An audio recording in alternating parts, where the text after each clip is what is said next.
বন্ধুগণ তোমরা সবাই কীরকম আছো? আশা করি সবাই ভালো আছো, আমিও ভালো আছি। আমাদেরকে তোমরা চিন্তা করাই তো শাড়ি পরিয়া খেনে আইছি। দাঁড়াও বন্ধুগণ, সব কিচ্ছু কইম। তার আগে দেখো আমার হাতে আই গেছে একটা আম দেখলে কি মনে হয় সবার তো ভর্তা খাওয়ার ইচ্ছা হয় না, কিন্তু আজকে ভর্তার রেসিপি না, যে গরম পড়ছে ভাবলাম চলো আম পোড়া শরবত তোমাদের সঙ্গে শেয়ার করি। তো চলো বন্ধুগণ, আজকে ভিডিওটা এখান থেকে শুরু করো। আমি জলদি আই গেছি রান্নাঘরে আইয়েই আমি প্রথমেই দিলাইছি আমগুলা পুরা লাগিয়া, ওইদিকে বাকি কাজগুলো আটাই। একটা শুকনা তাওয়ার মধ্যে আমি বিনা তেলে যে জিরা একটু ভাজলাম, এদিকে এইটা জিরা ভাজতে আমার আম পুরো হয়ে গেছে। তো চলো বন্ধুগণ, আম সারাইতে কিছু বন্ধুগণের কমেন্ট করি। প্রথম বন্ধুগণে কইছে খুব সুন্দর নাই শিল্পা আন্টি, আমি Silchar road, thank you so much. তারপরে নেক্সট বন্ধুগণে কইছে দিদি আমার নাম, এই যে তোমার নাম নিছি, আমার খুব ভালো লাগে দিদি, থ্যাংক ইউ সো মাচ।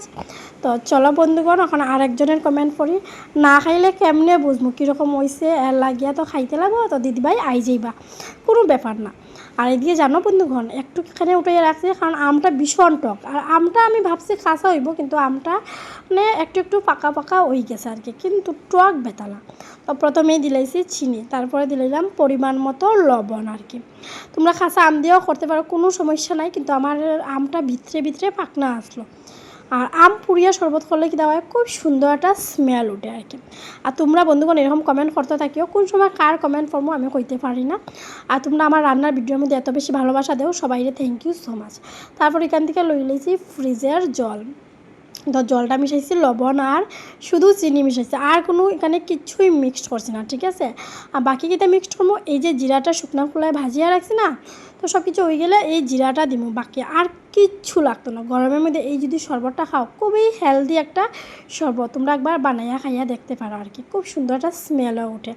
এ দেখো জিরা উড়া দেওয়া শেষ, তো চলো এখন খাওয়া হোক, খাইয়া দেখি কে কীরকম রিয়াকশন দেয়। তারপর এখানে একটু প্রেজেন্টেশন করতে লাগবো না, যে কোনো জিনিস একটু প্রেজেন্টেশন না করলে ভালো লাগে না।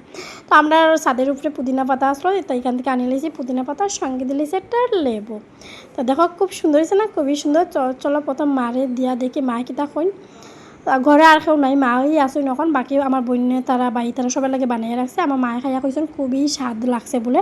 তোমরা কীরকম লাগছে ভিডিওটা জানিতে ভুলো না, ঠিক আছে বন্ধুগণ, সবাই রে বাই।